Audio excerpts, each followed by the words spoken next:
I'm Holly Constant. And I'm Maddie Hockaday. We really love Parks and Rec, and we really love behind-the-scenes details.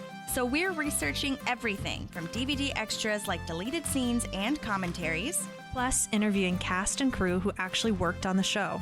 We also bring on guests and friends to geek out about everything parks. So join us, you tropical fish. This is literally the best Parks and Rec rewatch podcast. We're your park pals. There's a park and some pals, and there's also therapy too.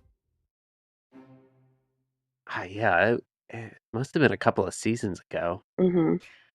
Because at least because this is when I was going through the schedule, I was like, we really have like 2 months left, maybe, and so I was like, that would be fun to bring back people that have been on the show before. Yeah. How does it feel like almost coming to the end of it? I mean, this has been such a long endeavor for you guys. I mean, it's crazy that it's almost done. Because it's only like 5 episodes? Left, yeah. Well, 5 including this one, but it'll probably be 6 because the last one last ride is an hour, so I'll probably split that up into 2. Yeah. It's bittersweet, I would say. It's been so many years. We started this in 2020, huh, Holly? 2021. 2021. Yeah, I think we started talking about it in 2020. And so it's just been so many years of our life now. So that's why I think it's sweet to see what we've accomplished and that we've made it through the entire series and that we've gotten to talk to so many guest stars and people who have been on the show and just all the work that Holly's put in to bring those people in and to make this thing happen.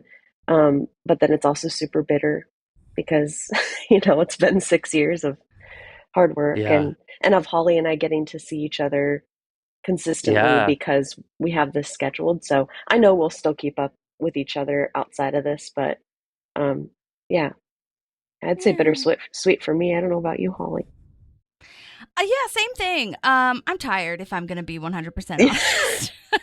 This is a lot of work. It's a lot of work. It feels like a full-time job in a lot of instances just because I do everything with the social media in addition to the research and the reaching out and the recording and the paying for the everything and all the things. So I'm going to be glad to have a little bit of a break. But I have said that I'll continue to do interviews if people still want to come on. There's still so many people that I'd love to talk to that we didn't get to talk to. And interviews are just fun and a little less research. I mean, obviously, you know me, I'll research my ass off anyway, just with the guests that I would get on. But yeah, it'll be nice to have a little moment where I can watch the show just as an audience member and not as wait, what did they do there? How are they doing that?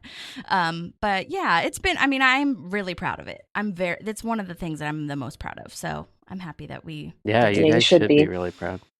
Yay. Yeah. Well, welcome in. If you are hearing another voice, thank you, Sean, for being on. This is Sean Trainer. For those of you who have listened to this, or maybe you are new here, Sean did our theme song, which is so exciting and so great, and we love it. Oh, that's right.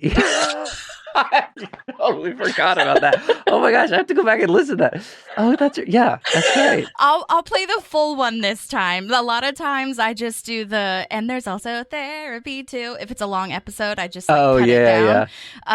If you've been here for a while, or again, if you're new here, we did that because when I first started the show, we were starting to have 20 minutes where at the end of the show where we were just talk about our life instead of Parks and Rec, and then it got to be so intense with Parks and Rec research that we were we don't have time for this. It's going to be 5 hours long. So we were doing a lot of therapeutic discussing, and so I was okay, there's parks and there's therapy for both of us. But now it's mostly just parks, although we do hit some tangents and talk about other things. And sometimes we therapize on the what's going on in the show. Yes, 1000%. Yeah, and what each character is. But thank you, Sean, for being on here. I appreciate it very much, and it's going to be fun because you've been on before, and I should have looked up which one it was. I know you were on Tom's Divorce. Also, if you've been here for a while, Sean is famous for the Domino's pizza order that I put in the show notes at one point. You're famous for it. Yeah. Yeah, but it was I you should. were Yeah. another half of the team. On your last episode, I'm gonna send one to your house. You need to let me know when you're recording it. Okay, great.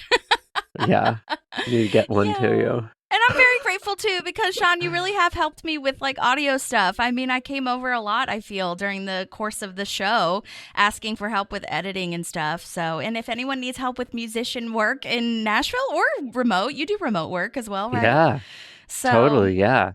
I'll Well, it's post all amazing your to see how information. much you've grown, and like the clips and everything. Like everything's gotten so like there's been a real arc of everything, and it's gotten so much more professional and like cohesive, and like just the style of it. Like you've done a really good job putting it all Mhm. together. It's cool to see like I don't know how the trajectory of all of this. Thank Really you. cool. That means a lot. That Yeah. really, really means Yeah. a lot. I would try. Yeah. Okay, You have people. succeeded. Thank you so much.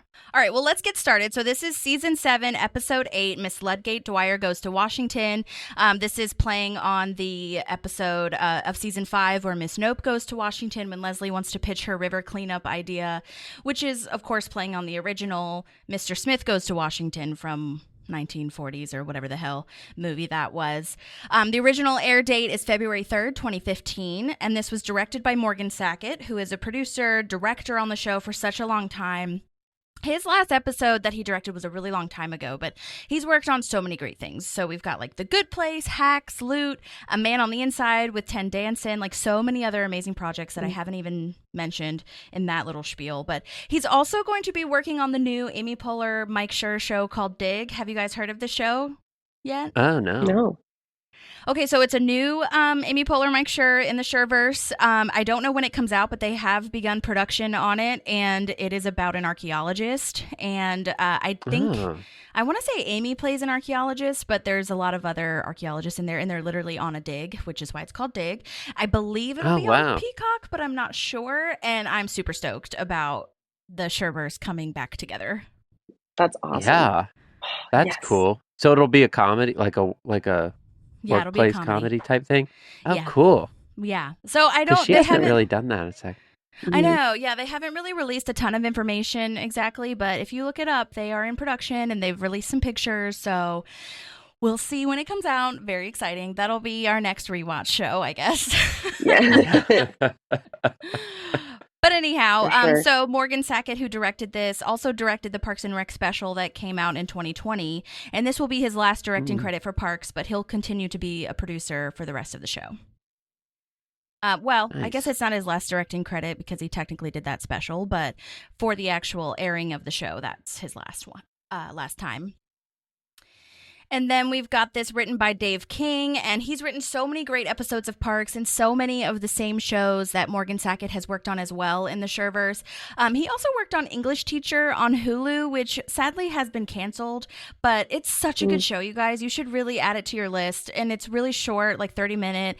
They're a teacher in a school, or like a teachers in a school, and it's really, really good. I wish it got more seasons, but Huh, I haven't even heard of that. oh my gosh, it's English really good. teacher? Yeah, English Teacher. Huh. It's created and a lot of it's directed by, I think his name's Brian Jordan Alvarez, who's like funnily famous like on TikTok, but he was an actor before this, but he has really funny TikToks. But it's really good. Huh. You guys will really like it. Cool, I'm gonna check Anyway, it out. Yeah. Dave King, the one who wrote this one as well, he's the rabbi also, which spoiler, that marries Craig and Typhoon. So he's made a few cameos throughout the show. And I I think, forgot about that. I know, right? I think currently, though, I think that he's only been in the deleted scenes, Dave King. So now, like, to put a face to the name in this season that he actually comes to be in the show is really fun. And he's written 7 episodes total. And this will be his last writing credit on Parks as well. Hmm. Yeah. Yeah. Wow. Okay, crazy. well, I'm ready for a summary whenever. All right, let's do it. April is at the peak of being ready to leave her job. And while she's not in DC with Leslie giving presentations, the park gang comes together to work on finding her the perfect job. Ron only has one brother. Or I felt the does need to he? say that because he does Yeah. not. I He know. definitely has more. Yes. It's At just least so 3. funny. At least 3, yeah. Oh my So God. I funny. love that addition. He's so to weird about learning that. him. Totally. Yeah, that was a good little detail. Mm-hmm. What was there was Don. Lon What and was Vaughn. Yeah. Lon. Yeah, Lon. Lon, Von, Lon's Don, the one Ron. where I'm like, what is that short for? I know. Great Lonald? question. Lonnie? I've heard people named Lonnie before, but I've Lonnie, never yeah. questioned if that was short for something or if that was just their full last name. Yeah.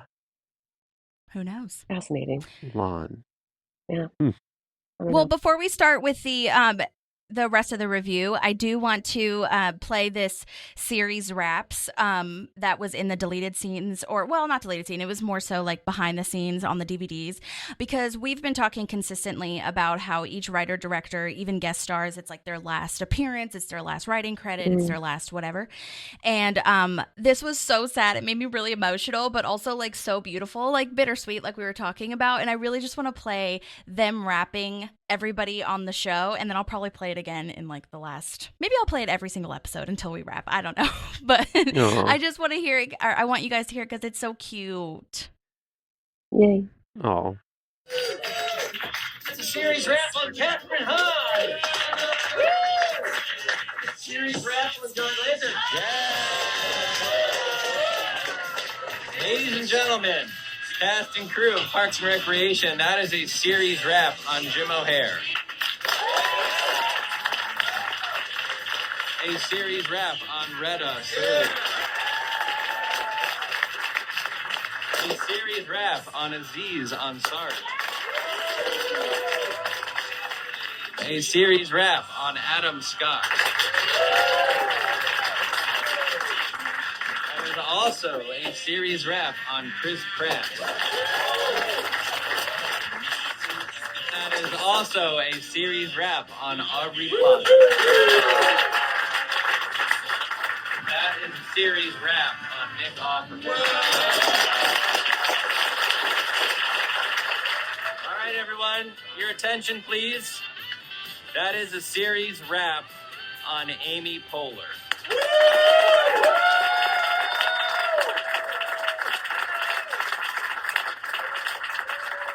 The thing I will miss the most is the everyday with all of you. Just the very simple everyday. The hellos and goodbyes, the in between moments, the moments we've had here on set with all of you. I will really truly just miss all of those small moments and getting to see you all every day. That is a series wrap on Parks and Recreation. You know what? America is awesome. It's so full of hope. And small towns and big cities and real people and delicious beverages and hot guys. You just never know an opportunity is going to strike. Yeah. You got to be ready for it. Yeah. Are you excited? Definitely am fired up. Yeah. I'm fired up. They say that democracy or whatever only works when people get involved. Well, I'm getting involved. So I am going to make a vow now that I will do whatever it takes to get this pit filled in. Even if it takes 2 months. Woo! That was Aw. it. Oh, I got chills. It's awesome. I know. I can't imagine like being a part of something like that for so long, and then like Yeah. the last couple of days. I mean, that must just be incredible. Yeah. It's so Wow. insane. Yeah. And I'm glad that she did that, had that little speech moment, because it's so true. Like the mundane stuff is what you miss the most, I feel. Yeah. Not like the huge stuff, because it's just become such a part of your routine and who you are. But that last part, I thought that was so beautiful that they put that in, because it that last moment where she says 2 months and here we are 7 years Yeah. later. Yeah. What episode is that from? That was Is that from the season first one, like, couple?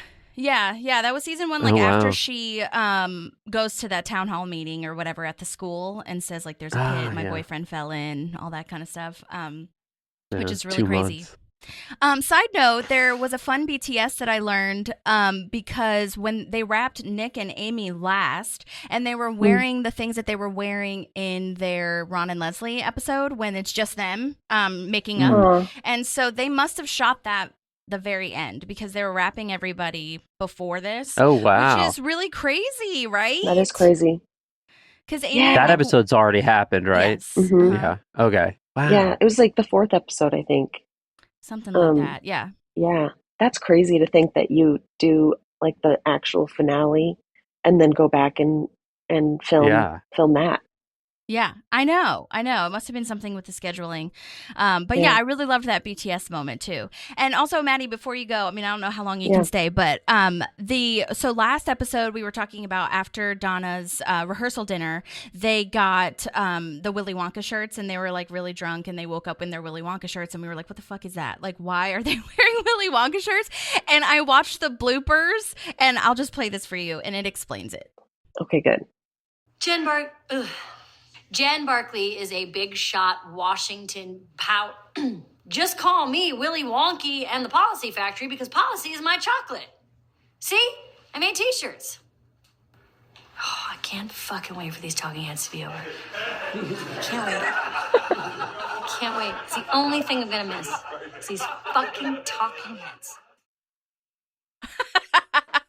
That's awesome. That's great. Okay, that clears things up. That's good. So that clears things up that she made t-shirts for that, which kind of goes into this episode because she makes t-shirts for her in April. But I thought that was really funny because in all the bloopers, not all, but so many of the bloopers, she's like, these talking heads are so fucking annoying to me. I can't get the lines right. Which also, side note, we were mentioning in this season the talking heads, like just talking about them. And what I've noticed between the difference between The Office and this is that they're really talking right directly into the camera lens, whereas with The Office there's like an interviewer. Yeah, And they're talking to the interviewer. they're like looking a little bit off to the side because we were talking about how that one with Ron and Leslie is the only one where they do not use the talking head technique, which was really powerful and strong. But yeah, and then everybody online that when I posted that was like putting in their 2 cents, which is really interesting too, that everybody, like no one really notices it. They do it really subtly. But I thought that was really interesting because they were all making comparisons to The Office and Modern Family and all these things of like, you are told in The Office that this is a documentary, whereas Parks and Modern Family, I think they mention it like one time, maybe in Modern Family. It's not really mentioned. They just have talking heads. So, I mean, not that that really matters, but I think that's really interesting. Yeah. Yeah. I didn't even notice that. I got to go back and watch that episode. Yeah. It seemed very intentional for like what they were trying to get through in that episode. Yeah. Totally. I can see that. Okay, so yeah, I had to play the series wraps because it was so beautiful and so cute. Yes, I love it. And I do have to go, but I did want to give my vibe on this episode before I have to take off. But I absolutely love seeing everybody come together to help April. I think she gives off such a vibe of not caring. And to see everybody care so much and give so much effort to her in this episode is really beautiful. And I also kind of love the Uno reverse that April gets, that when she tells Leslie, like, that's the quickest anybody's been able to help her, when she finally kind of just let go and gave it up to Leslie. So I think that was really great. And I feel so bad for Bernie, his name, right? The accountant who just Barney. Barney, thank you. I was like, this doesn't sound right, but it also sounds right. So, I was like, Bernie Sanders? Guy. That's funny. But, I know, Barney really gets the Bart. shit end of the stick so many times. Yeah, he does. I know, poor guy. Yeah, that's awesome. And I love that the job, I know that you guys will get there, but in the episode, but that it's a job that helps people, but the way April sees it is that she gets to push people away from her. Yeah. Is so fascinating. So yeah, so I'll be very excited to hear what you guys talk about. So sad that I have to hop off, but glad that you're here, Sean, to do it. Yeah. Yay. Congratulations with everything, with the yeah. new baby and everything. Oh, thanks. Yeah. I know, I'm not so sleeping. new anymore, right? I know, not so Yeah. new. I don't know if Yeah. I've seen you since. I know, yeah, that's great. Time, I tell you, like, time, I Such a feel like after you construct. leave college is just like, where did it go? Yeah. Because I graduated 10 years ago this year from college. And it's like, damn. I also feel That like I ain't just right. had my kid and he's 2.5 years old. So, Yeah. So I crazy. still feel like I'm 16. right? I know people are like, so in 2012, and I'm like, so like 5 years ago. Right. Oh my God. It's Oh, so man. nuts to think about that. Mm-hmm. Oof. Yeah. Yeah. Craziness. Well, But I'm glad you got to come on for a okay. little bit. Thank you for being here. Me Yeah, it was good too. seeing you. Yeah. Yeah. Good to see you too. Love you guys. Yeah. Have fun. And I will Thank talk to you you. on the next one, Holly. Okay, see you next time. Okay. Bye. Bye. Bye. Okay, so before we get into reviewing it again, I know I keep saying that, but I do just want to do a quick disclaimer that the politicians in this episode were before a lot of the shitty things that they voted for, and this is not the view of NBC or Parks or even you, Sean. I'm only speaking for myself that I do not support a lot of what these politicians have voted for since this aired, but we do have to review it and we do have to talk about it because they are in the episode, so we will just review it and move on, but also know that your vote does matter and you can be voting too. And if these people are in your district, you can find them online and email the hell out of them, which I would do, but they are not in my district. So I just wanted to clear the air there, okay? Because these people are on my last fucking nerve, okay? Okay. Go vote. Go vote. All right. Yeah, it's crazy how this episode, there's so many cameos. There's just like so many people being brought back, and like there's just, I mean, it's crazy how many people are in this episode. It's truly crazy. And at this time, I mean, Parks had really gotten like its hold on people and the audience, so like people were excited to be a part of it. And like we've talked about in a lot of episodes, or a lot of shows rather, the last season is when they're really trying to bring in people that have already been in. Like the amount of guest stars that have been in this season alone, when it's the shortest season apart from like season 1, I think, is really quite stunning. How they've brought back so many people to really round out Pawnee, because we've talked about that a lot. I mean, I know, like I said, I know a lot of other shows do this, but especially because it's such a community oriented show with like a small town, so to bring all these people back is really amazing, to just like know that you're in that community still and see how it's grown though in the same time. It's really cool. Yeah, really is. Yeah, this is a great episode. There was like multiple moments where I was like laughing out loud, like, and I've probably seen this episode, I mean, dozens of times. It's just a really good episode. It is. This season was amazing, and I don't know. It really. Oh, go ahead. It's like I don't know. Some shows have these arcs where it's like, okay, by the last couple seasons, you know, the writing's gone down. It felt like watching this episode, everything's just gotten tighter, and like the jokes are quicker, and they're great, and the heart is there, and the balance of the heart and the humor is there. It's just, I don't know. This show did a really good job at like ending on a high note. They didn't overstay their welcome. This is a good, and this episode's a good like I don't know, example of that. Yeah, that's a really good way to put it, like not overstaying the welcome. Like some shows go on and you're like, this could be done, right?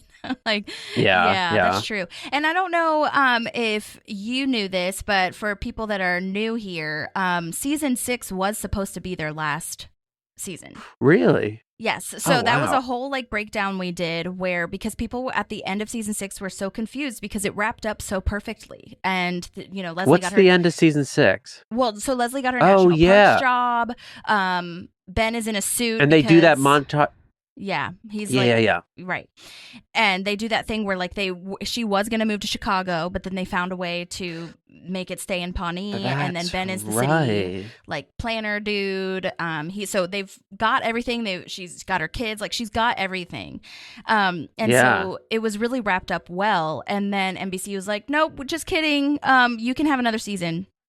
And so did they want it to end, or like did they want to do another season? Was it like a contractual thing, or like they wanted to do it? Well, it's a little bit of a mixture of both. I think from the reviews that I read and the interviews that I saw, they were ready for it to be done. They were kind of like, okay, we're moving on because, you know, they were told that it was. I don't know the contractual or legal obligation that they had, but they were just kind of told that it was like done. And then I think NBC was like, no, we're good for another season. And so that's when Mike Schur was like, and the writers were like, let's do a time jump so that we can make something fresh and start 3 years later down the road when things have already happened, which is kind of the equivalent of, I know a lot of high school shows do this where like they skip college and just go straight to them being an adult so that they can like, just kind of push the story forward a little bit more, which that kind of seemed similar to me in this regard. But so, so the shooting though, they shot all of this right after season 6. So this was all shot in 2015 and then they aired 2014, and then they aired it in 2015. And they were aired back to back. So there was 12 episodes, I believe, total, or I think something like this. But the last one, it's 12 episodes, but the last one is an hour. And so they aired everything 2 episodes back to back. Each week was 2 episodes, and they called it a comedy event. And to me, I was like, that seems rushed. And as a Parks fan, I was like, that's weird. I don't want to. That's weird. I feel like you could just try to push them out. But even though you give them another season, but that's just my own opinion. So each one, when it's like at the end, when they said to be continued before Ron and Leslie are like trapped in the little office or whatever, the next one aired directly after that on the same night. So it wasn't like, to be continued. Wow. Yeah. I know, That's isn't that interesting? crazy. Yeah, I forgot about that happening because I'm thinking back on that last episode, like of 6. Mm-hmm. Yeah, I guess that was really like a finale. That's crazy. I wonder if they like wrapped twice, like those wraps. Yeah, great question. Like I wonder if like what a little tease. Right, I totally. wonder and that one is from the last season, the one that you just played. That was from season 7. Yeah. Okay, interesting. Yeah, Okay. Totally. Well, they didn't shit the bed on the 7, They could have just phoned it in, I guess.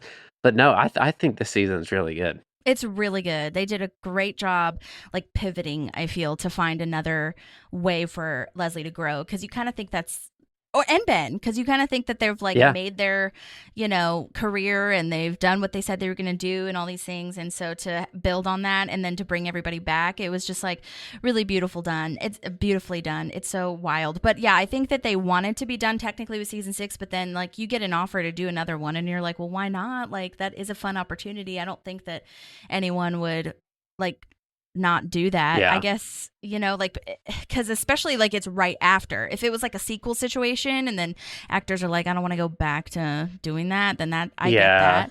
But like it was right after, and they filmed it all in that same year. So I guess it was just like, okay, 6 more months of obligation and then we'll be good. Yeah. But I know they love it. Yeah. They all love it. So I don't think that they were like mad about it. You know what I mean? But it's just such a bait and switch. Yeah, like that makes imagine being sense. told that you don't have something and then like, oh shit, we have to go back into the writer's room. So yeah, that's crazy. So anyhow, worth it though. Yeah, it was good. Well, so we start this episode with Leslie going over what the senators are going to ask and why they should invest in the National Park Service, because we're talking about making the Grizzle Campus the National Park Service. Leslie's all psyched and jazzed and excited, and April is clearly not into it. But I feel like also Leslie is the only person that April could like have this type of interaction with. Like you can't talk to your bosses like that anywhere else. So good luck when she moves on to her next position. I know, like hopefully she's grown enough where she can, like, they just have this relationship where like her like she's like a sham wow, where she can just like absorb her negativity and like funnel it into greatness, like or whatever. But yeah, can you imagine talking to like a boss like that? Even like it's not in the opening, but it's in some part where like they're with the other dude and they're talking about the plans and he's like, is she gonna be okay? And she's like, it should be fine. They don't know her style. yeah Well, then So Ben funny. approaches her and says that April hasn't told Leslie that she doesn't want to work at the Parks Department anymore, and that she's looking for a new job and everything. And Ben's like, you need to tell her because I can't keep like hiding this secret. And April's like, no, because she freaks out when anything changes. And Ben is like crazy to me because, well, first of all, he's losing his mind because again, he can't keep the secret. But it's just so funny. This is kind of I don't know if trope is the right word, but such a character thing for Ben to consistently like give Leslie more credit.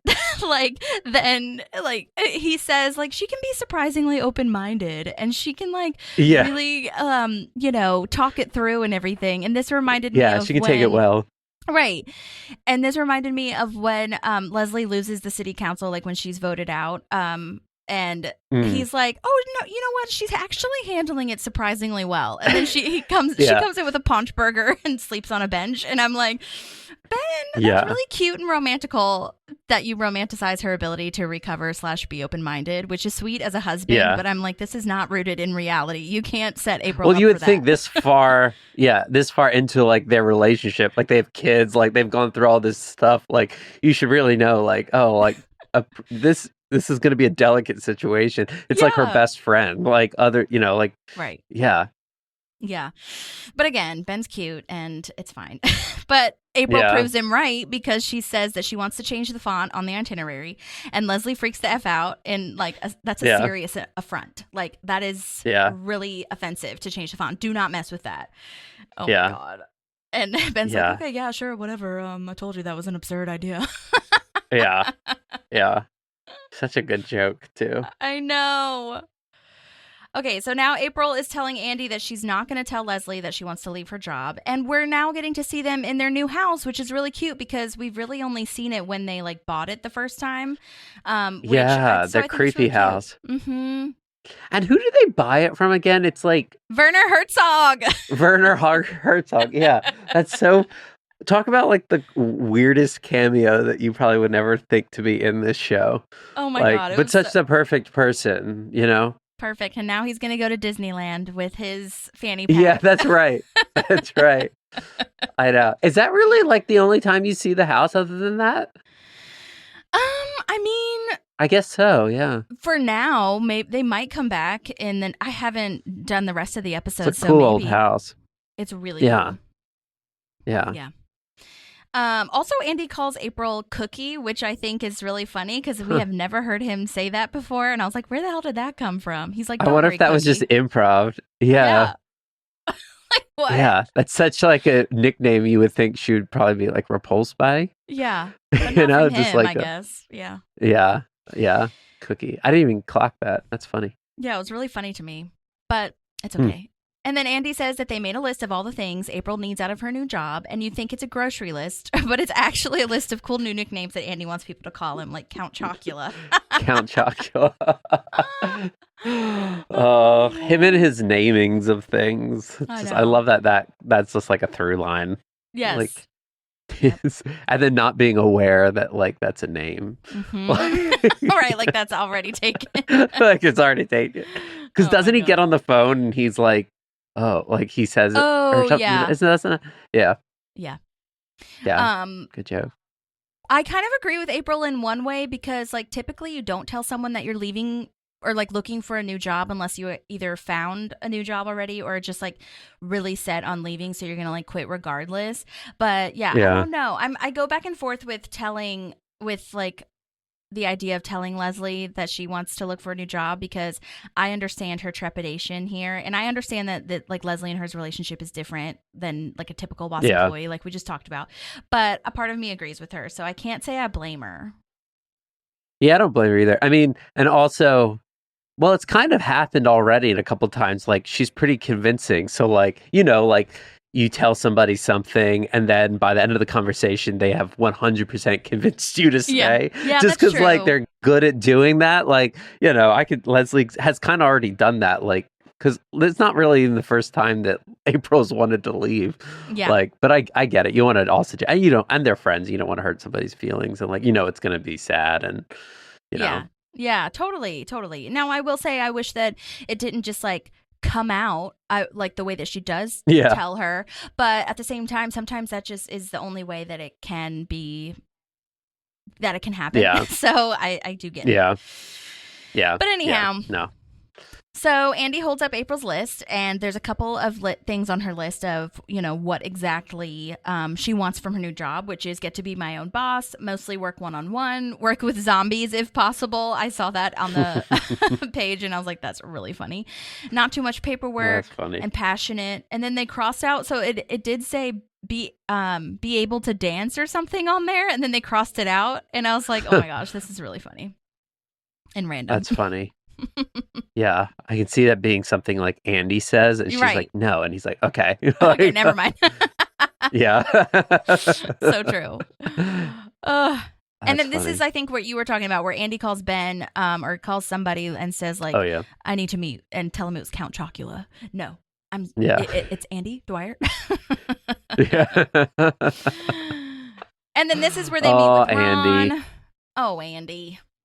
He just has the best intentions this whole episode, I know. and it's just like Oh basically God. commits felonies. The whole show is like him just trying his hardest and not understanding. Yeah.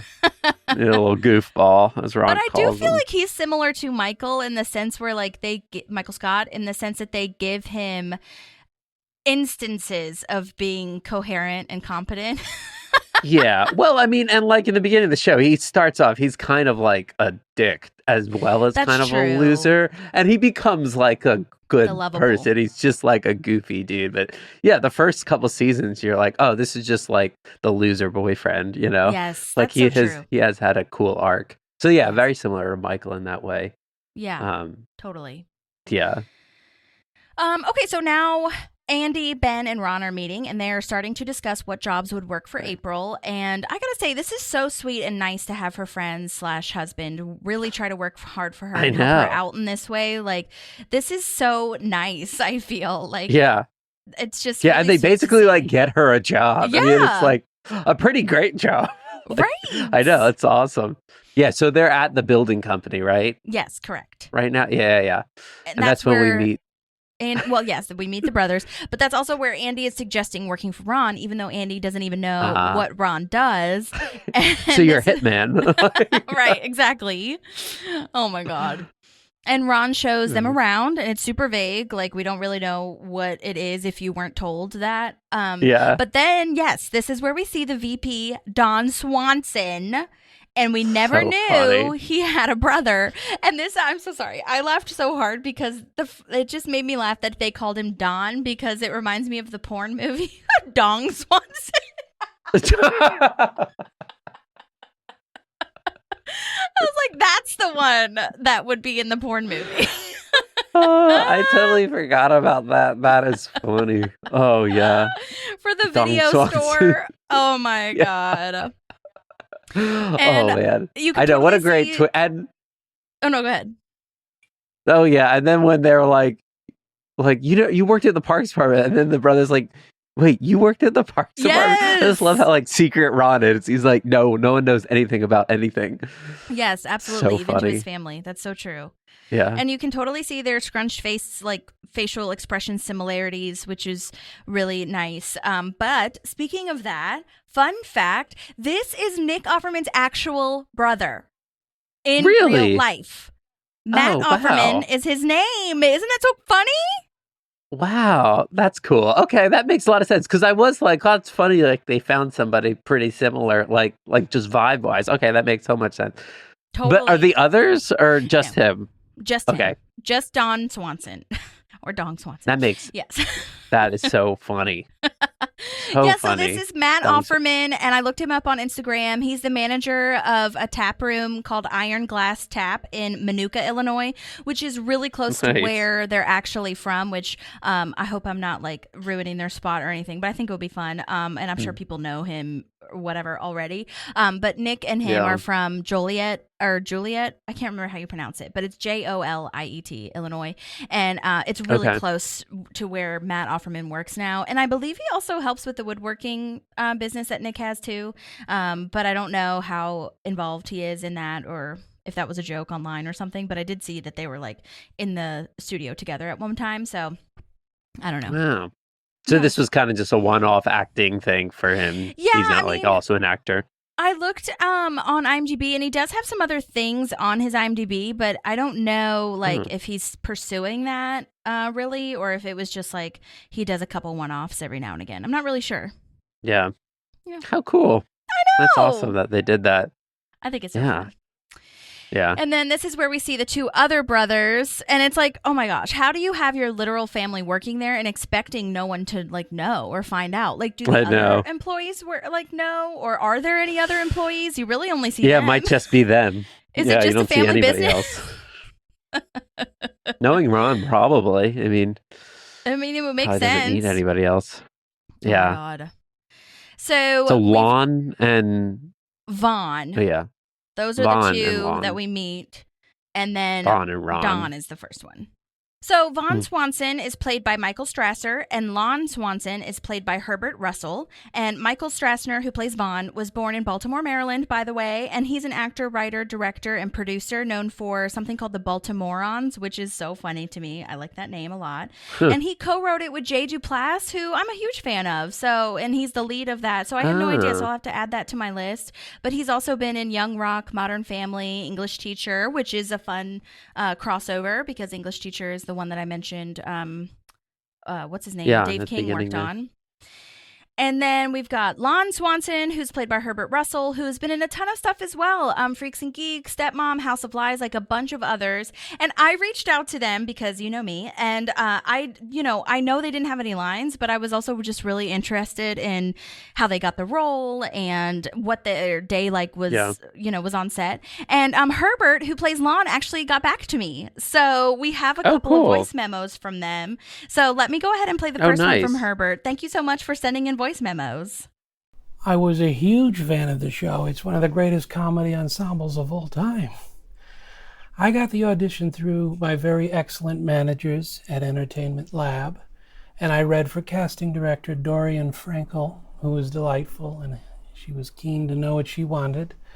I sensed relief in her body language to have found Lon Swanson as I came walking through the door. The only note she gave me was to keep my chin down. She said, "You look more like Nick Offerman with your chin down." So I think I only had one line. I was going to be a sight gag, so I pinned my chin to my chest, and I got the job. Oh my gosh, that's so funny. I would have never thought that. That's funny that he remembered that. Wow, yeah. Does he speak in the thing, or that was a... No, he doesn't have any lines. No. They just kind of like nod at him. He was so... Yeah. He was so eloquently... spoken too. Yeah, totally. Okay, here is question 2. Cool. This is where I ask how the day on set was, and what it was like to work with everyone, and all that kind of stuff. My day on set was quite memorable. We shot on the soundstage at CBS Radford, which was always a pleasure for me to be there. I shot my first major film role there in the movie House Arrest. So to be at Radford for Parks and Recreation felt like slipping into an old shoe. A very nice high-end old shoe. I had hoped to meet more of the cast, but meeting and working with Nick Offerman and Chris Pratt is no slouch. They were perfect gentlemen. Chris Pratt, I remember having a conversation with him at Video Village about flu vaccines, which I said I'd never gotten one before. I don't plan on it. And he said, "Oh, I do. I go right into the parking lot of a dirty Rite Aid and I say, 'Stick it in me.'" That's not the funniest thing he said that day, but Chris is just a hilarious person, and that's what I remembered. It's hard to shake that image of seeing Chris Pratt at a Rite Aid. As for Nick Offerman, I would have a more personal off-camera moment with him when I returned as Lon Swanson for the series closer, episode 712. I'll tell you about that later, but for 7/8, Nick was in his delight to have his real brother, Matt Offerman, there. Matt played the role of Don Swanson. Nick was so proud to have and so excited to have his brother Matt there. That he, Matt, Chris Pratt, and the director Morgan Sackett got so swept away laughing and telling stories that they broke the camera rehearsal early without giving marks to Michael Strassner and myself. Michael played Vaughn Swanson. We were standing there, but nobody looked at us. Michael's a spectacular actor, by the way, and everyone should go see him in his movie, The Baltimoreans. But at that time, Michael was brand new to the business. I think this was his first rodeo on a big show, so he's looking at me like, "Did we just get cut?" I said, No, I think they're just having too much fun. They forgot about us. You stick next to me. When they roll, we'll walk into the frame together. And if we mess it up, I'll take the heat. So we're just supposed to be this sight gag. Okay, at the end of the bit, the camera lifts up and reveals that, hey, not only is there a Don Swanson, but there's also 2 other brothers, Lon and Vaughn.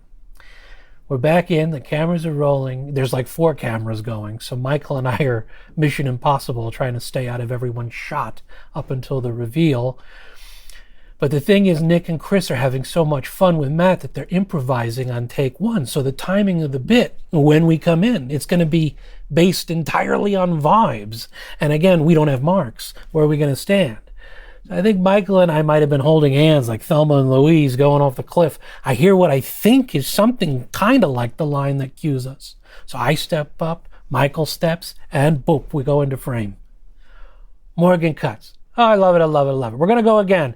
But Herbie, Michael, you guys are like way late, and we can hardly see you in there. Nick Offerman, without a glance, says, we riffed, and they never got marks. So he was looking out for us. Oh, I love hearing that. Good job, Nick Offerman. That's cool. Yeah. Wow. That's funny. What a wild. Yeah, it's funny that like the director didn't catch that. That's funny. Right. But I guess, yeah. Yeah, that's true. And yeah, I mean, it's just funny too how like you wouldn't expect necessarily an audition to happen for these two characters because they're not like speaking or anything. Because a lot of times these characters can just go off pictures in a way. And maybe nowadays they would do that, or they would just have you send in a slate, like just say your name and they can go off of that. Because everything's self-taped now. Well, it's cool just the amount of detail they go to, like, you know, just for that one thing. I mean, just to totally hours just, like, of work, like to just, yeah, pretty amazing. And I mean, they nailed it. So yeah, awesome. It was funny. Okay, well, let's listen to the third one. Yeah, sight gag. Yeah, I had never heard that. Okay, that makes sense though. It's like, yeah. I'll share with you a story from the final episode, 7/12. Once again, we're at CBS Radford, and this is a very wet, rainy week that we were having in LA. Everyone's sloshing around in raincoats and galoshes, and there's a ton of commotion because the main cast is coming in and out. They're being ushered about for press and EPK stuff. It was a big to-do that this show was ending. Additionally, Nick Offerman had a flight out to meet his wife Megan Mullally in New York, so he was going to have a hard out with no extra time to dilly-dally. On top of that, he had his actual parents, Rick and Kathy, on set to be in our scene in the very good building and development boardroom meeting, whereas brother Lon, I'll take over the family business. Rick and Kathy are sitting across the table from us in their company jackets. So I picked a slow day to try to make a personal connection with Nick Offerman. Nick's wife Megan is an art collector, and I found out that she'd bought a painting by artist and illustrator Jason Sean Alexander, who happens to be a friend of mine and who I happen to have written gallery book introductions for. So I thought it would be nice to leave a few of Jason's gallery books with my writing in them in his trailer as gifts for Megan.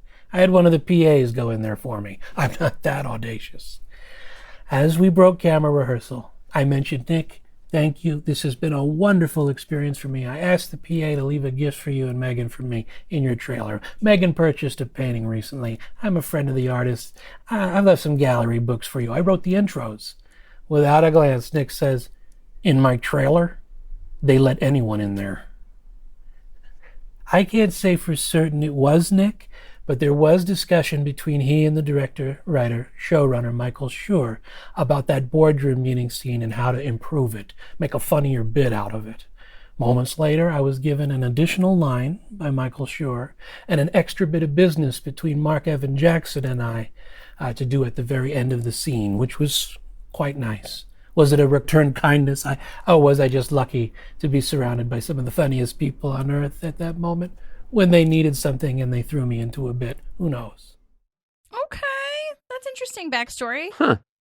Yeah. So he comes back in the end? I don't remember. Yeah, I know. To be completely it. frank, I don't really remember that scene either. But Mark Evan Jackson is the one who plays the lawyer that for Grizzle. That's also in The Good Place, and he also is the one that puts Ron's will together. He's like the resident Pawnee lawyer, essentially. So he must have had a scene together. But yeah, we'll definitely keep an eye out for when we review that episode for sure. Gotcha. Yeah. Huh. He seems like a nice dude. That's cool. Mm-hmm. He had a positive experience. Yeah, totally. Yeah.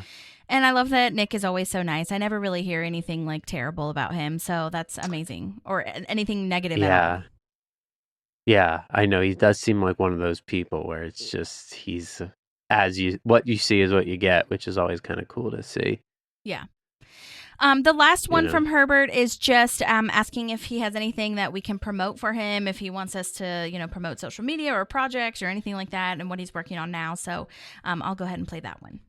Thank you for asking if I have anything to promote. I'd be very grateful to your audience if they would follow me on Instagram.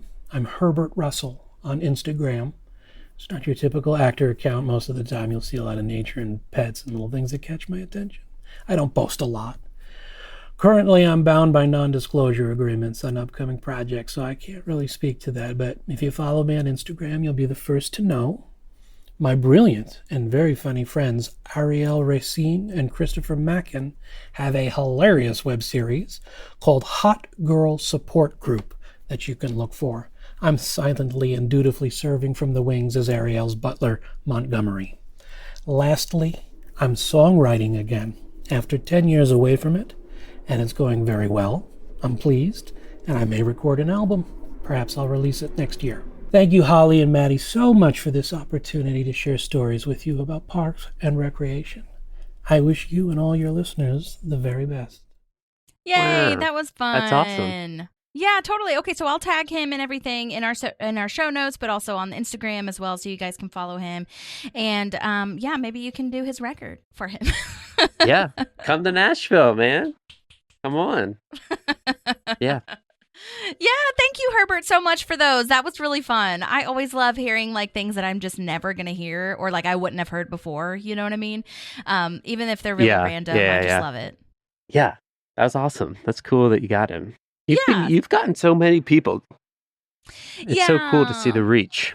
Honestly, that's like one of the things that I'll probably miss the most / am most so grateful for in the run of the show is like talking to all these people and how nice they are and how gracious with their time and just like so sensitive to the project and like wanting to contribute anything that they can. I mean, I am so grateful too and lucky that this was my first experience with like a rewatch podcast, because I know for a fact, like from firsthand experience, but also just from friends and stories, that it's just not the case in every show that the guest stars or lead stars or anyone is going to be nice to you, which is so shitty to say, but like it's just a fact.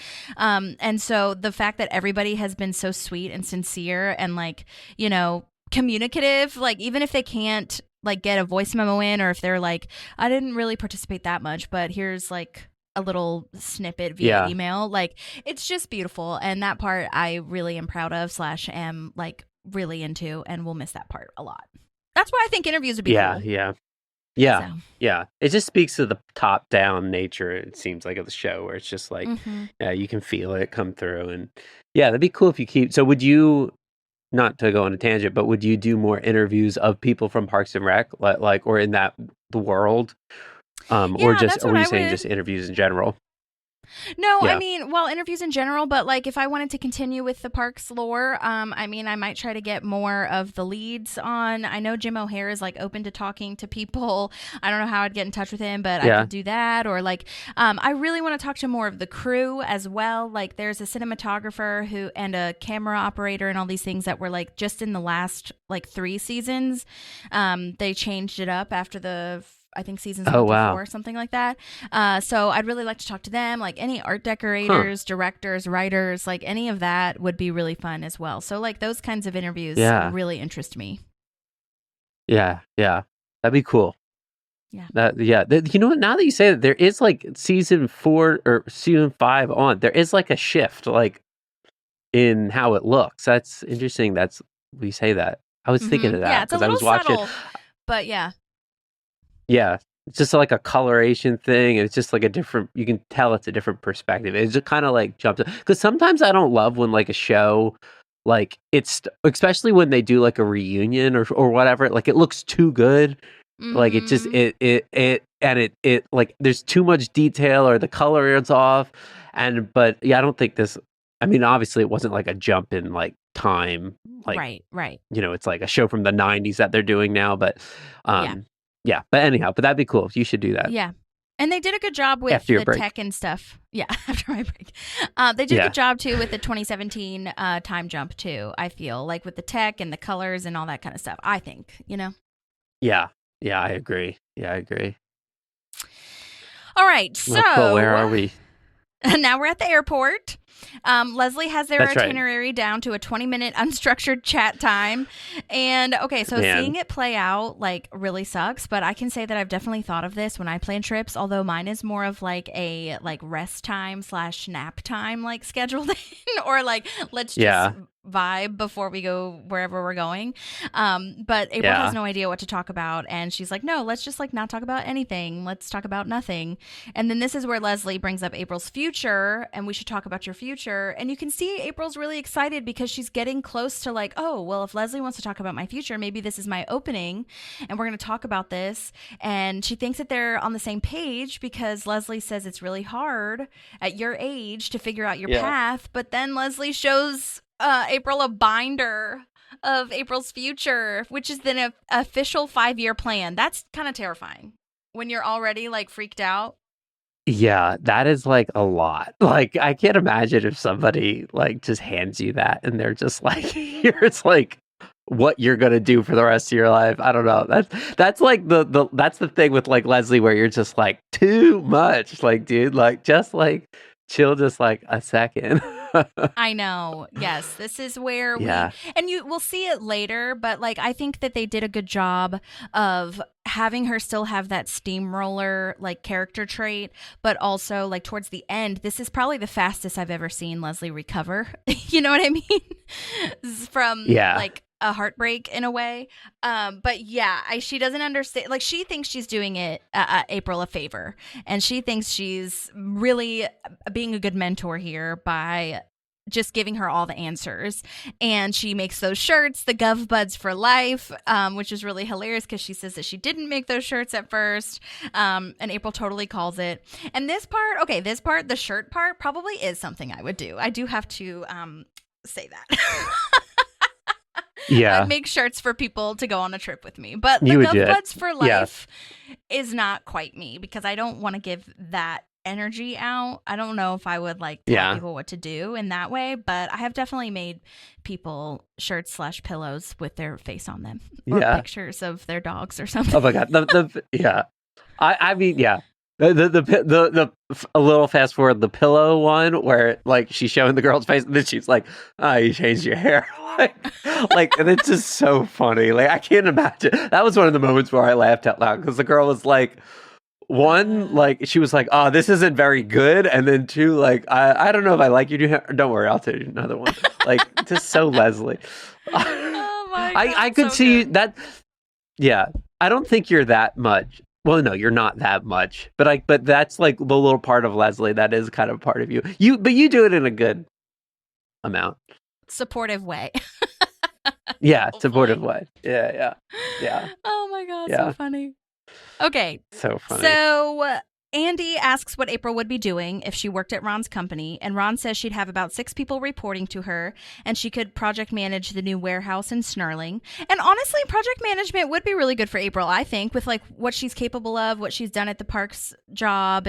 But we learned that like the passion and the creative problem solving isn't really like in Ron's job that he's offering. So that's not, they're like saying that's not probably a match. But I don't know. I feel like there's creative problem solving. It's not like artistic creativity, but it's like you do have to think of ways to, do things outside of the box. Yeah. Yeah. Being creative and using your imagination. Is this where I love the line? I another one of the times I laughed out loud is when Ron was like, creativity is for people with glasses who like to lie. Yes. I like busted out. That is my favorite line of that episode. Not that I agree with it at all, but like, oh man, such a Ron line. And I was like, is he talking about me? Thank you, Ron. Yeah.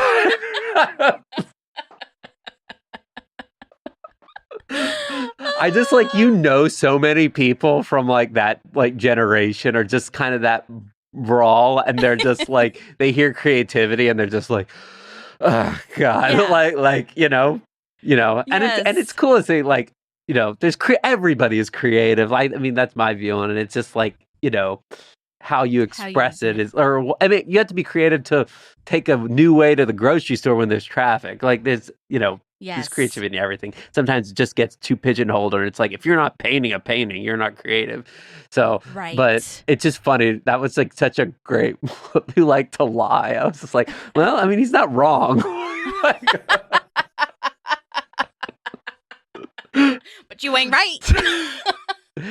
You ain't wrong, but you ain't right. But also, wait, also speaking of the generation thing, have you watched Stick yet on Apple TV? Stick, no. Okay, so Owen Wilson and Mark Maron are in it, and Mark he's a lead role in that show with Owen Wilson. And really, is it new? It's relatively new. I'd say it's in the last couple year or so, something like that. Okay, I gotta get Apple back. I had a free trial, and now we watched that Widow's Bay, and now we don't have it, so I'll have to get it back. Yeah, totally. It's so worth it. I think Apple TV's crushing it. But anyway, Mark Maron has this really fun Ron type line about that, because there's this whole portion of the show where it's like generational disagreements of like Gen X or Gen Z or whatever just wants to be happy, and Mark Maron's line is like, oh, what is it with your generation and just like wanting to be happy? Like, happiness is not always gonna be the goal or whatever. And I just thought of Ron in that moment. Plus, like, Mark plays that type of role so fucking well. It's amazing. But I just I thought that was really funny, because I don't know, I know this is a tangent, but I was kind of thinking of like Ron and Mark could absolutely have some sort of show together. Yeah, they could, because it'd be funny, because they kind of at the heart, they have a lot of like kind of the same things, but like Ron is like would want to sit in silence, and then Mark would just want to like talk. That'd be a funny, like, they're similar, but like that would be their like disconnect, where that would be funny. I could see them in a show together. And Mark has glasses and likes to lie. Yeah. I'm just kidding. He doesn't like to lie, but he is an actor, and Yeah. They both got that curmudgeon thing. But with a it's lot like of the heart endearing underneath. curmudgeon. Yes. Yeah. Yes. The hearted curmudgeon. Yes. It's so funny.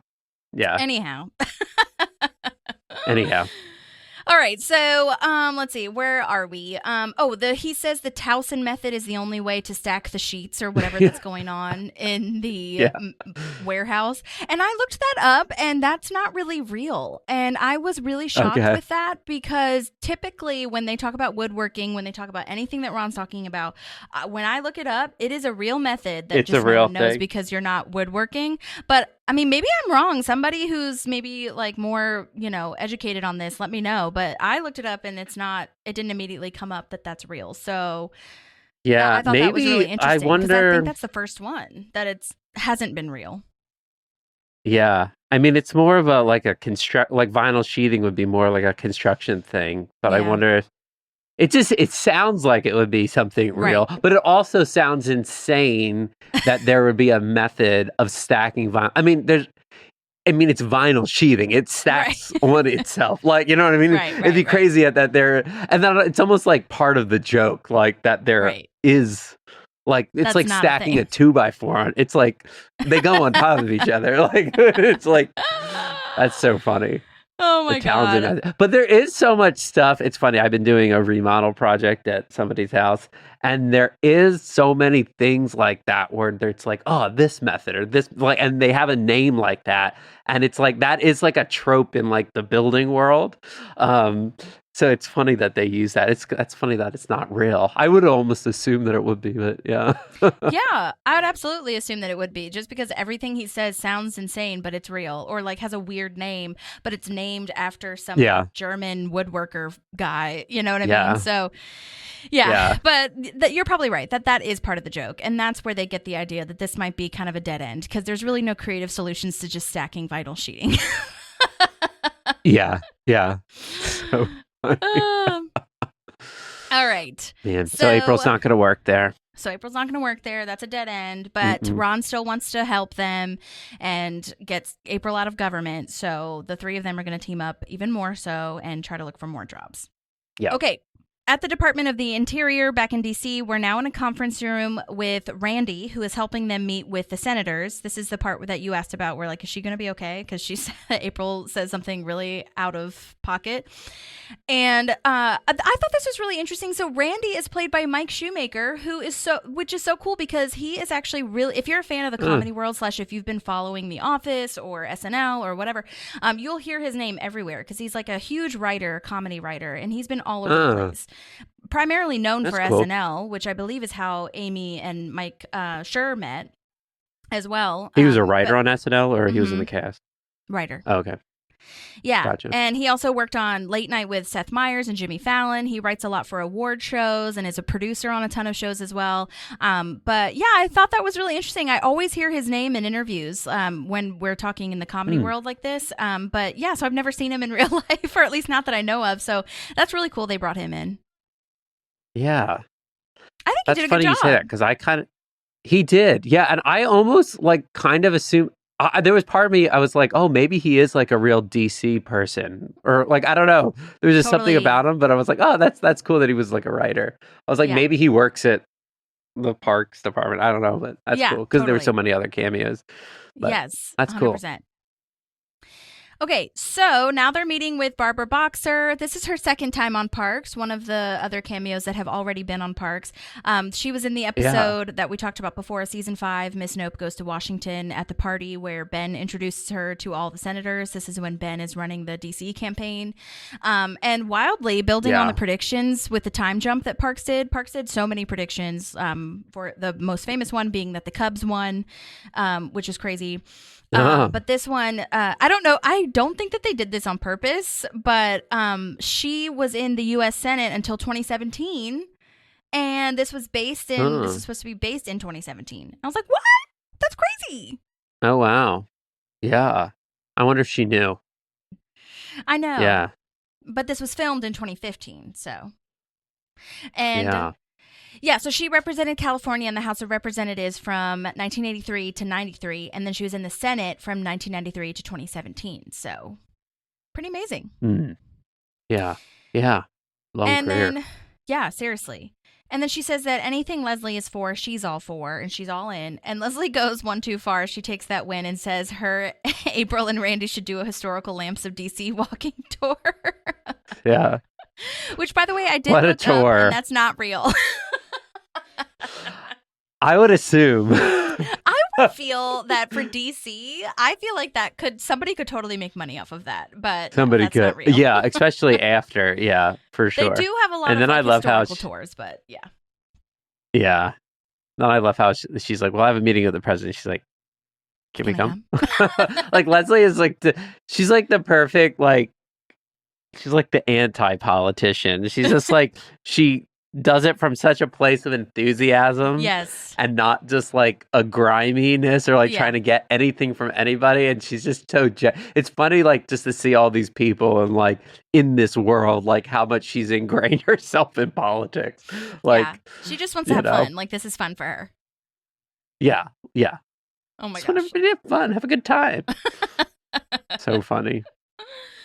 So now we're at the accounting firm, and Andy has a hard time understanding what any business does because for this one, he doesn't know, even though the sign behind him literally says accounting, and he thinks it's for hitmen or astronauts. Hitmen, that's right. Andy. He kind of does like a Kevin thing a little bit where like he kind of also progressively gets dumber.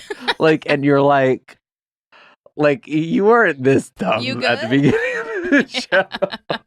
I know. Like in The Office, like Kevin at the end, it's like, what is happening? Totally. That's so true. Yeah. So apparently and then poor Barry. I know. Barney. Yeah. Barney. I know. Poor guy. Yes, they opened a consulting wing, and this would be perfect for April because, no one really knows what consulting is, but you're kind of your own boss in a lot of ways, and you get to tell people what to do. By the way, John Balma, who plays Barney, is just the sweetest dude in the world. We interviewed him a while ago, and we got to talk to him. So I'll post that in the show notes because it really is so fun. And he was in 9 episodes total, and this will be his last episode. What a legend. Wow. Yeah. That's cool that it's his, yeah. He was such a funny small character. So good. And then So we've good. got Bob Bancroft, which is the one that is next to him. And Yeah. he's the one that Ben had to win over. And I remember him. I don't know if you guys remember him, but I remember him from Xenon, from the 21st Century, Girl from the 21st Century or whatever. He's like the bad guy. Is he the bad guy? Yeah. Oh my gosh. I need to look up a picture of that. In my mind, he looks exactly the same. He does.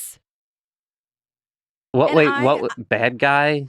He's Bob, like the suit, right? Yeah. And his name is Bob Bancroft, and he's the one that like takes the chip or whatever, which I don't even know what the chip was for, but he like steals the chip from somebody and like scams them into giving it to him. And that's right. And he works with the other like older dude or the other, I think so. who's like I need the to head. rewatch that movie. Wow. We recently watched that movie. I mean, within the past couple of years, I think we were showing one of the Betts kids, and it didn't hold up. Really? Well, it's just like it's nostalgia, but then you're just like, did they make this for like $15? Because it seems like, oh my gosh, hilarious! It's just like cotton balls taped to their heads and stuff. It's just crazy. Oh my god, I can't wait to watch it again. It's gonna be so yeah, fun. you should. But yes, Frank is his character name in Parks and Rec, and he sent us some voice memos as well a long time ago. Oh, no way! Really nice, yeah. Cool. Not for this episode, but a long time ago. And he was in 3 episodes total, and this will be his last one. So that is a wrap on all these people. Yeah. And I do love that we never meet Ted either. He just shouts Ted. Oh, that's right. That's right. We never meet Ted. That's so funny. Ted, Ben is here. It's such a good bit. Like, just like, this one dude that's just enthralled by Ben. Mm-hmm. You can even see like when he makes all of his puns and Ron's just like, what's happening? What the fuck? Like, this is like the weirdest place. It's like so anti-Ron, Yes. Totally. I love that kind of technique, I guess you could call it, I don't know, of introducing a character over and over again but never meeting them. Like the same thing with Dr. Richard Nygaard. We never meet him. Yeah. But he's such a legend. So, yeah. Yeah. I know. Good. That's a great technique. Yeah. All right, so then we get to the John McCain moment. Again, he also was in the first episode, season 5. Miss Nope goes to Washington, and she didn't even see him in that first episode. She was like, "Can I please get some privacy?" Oh yeah, that's right. Because he comes to get his coat. They have a funny little interaction. Yes, and it's funny how he's like, you can't be. You're very intimidating to like somebody who was like a prisoner of war. Yeah, totally. And like I like that they gave him that thing of, oh boy, immediately seeing her and being like, oh God, here we go. What's happening next? And she checked his schedule and he has a free half hour. He was trying to get out of it, but she, oh my God, that staffer is in trouble. Yeah. She's just the exact right person probably for the job. She's just like above and beyond again. Mm-hmm. Yeah. All right, so then How soon was this before he died? John he died kind of right after this, didn't he? I don't know. When did he die? Well, maybe not. Oh, 2018. So, that's not. Yeah, it's only like a couple of years before. Yeah. Crazy. Mm-hmm. Yeah. Okay, so then we've got not a fan, but. Then we've got Cory Booker of New Jersey and Orrin Hatch of Utah. Senator Hatch passed away in 2022, actually. So we've got a lot of people that are no longer with us. Leslie is saying that she's glad that they're seeing eye to eye because famously Hatch was a Republican, Booker's a Democrat. But the real thing that they agree on is the Polynesian folk music. And they have a band that's playing in Georgetown called Across the Aisle. Now, I will say this was a funny bit. Okay, this was really good. Very funny. And as much as Booker's on my last nerve, he was funny saying this line, I suppose, of like, it's like a play on words. It's a pun. And he's like explaining what it is. And I'm like, oh my God, you're such a dumbass. Yeah. Gross. I love the part where they're like, if you buy now, it's $8. It's just like such a good, like, Yes. That's it. Yes. But at the door, it's were they $10. friends in real life? Like, do you know I think that? I don't know if friends was the right word, but I do feel like they work together on some stuff. But yeah, I think because at face value, it's like, oh, that's an odd pairing, but Right. Well, and I don't know think if they had a famously they thing. like butted heads because of them being literally across the aisle and disagreeing on a lot of their policies. And that's why Leslie has that line of like, I'm glad to see you're working together on this or whatever. But yeah.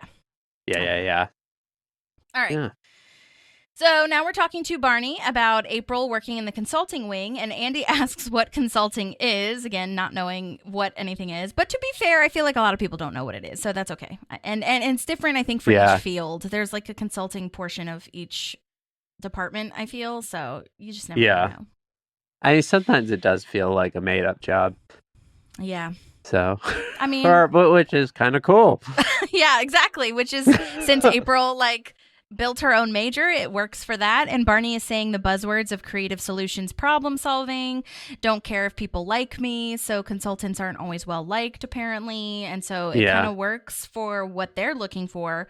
But then Barney asks what she majored in, thinking it was maybe like economics or something, or the field of accounting. But it was the opposite of Halloween studies, apparently. Yeah. Where did she go, too? Oh my God, probably somewhere in Indiana, maybe a state school. I don't know. Yeah, that's funny. It's and it's just really cute though that Ben stands up for her and like says how she's really brilliant, she's a fast learner, and like it doesn't matter what she majored in, she's just gonna be like really good at it. And then this is where Ben tries to win over Barney with the puns. Yeah. Puns. He has a number of good ones in this episode.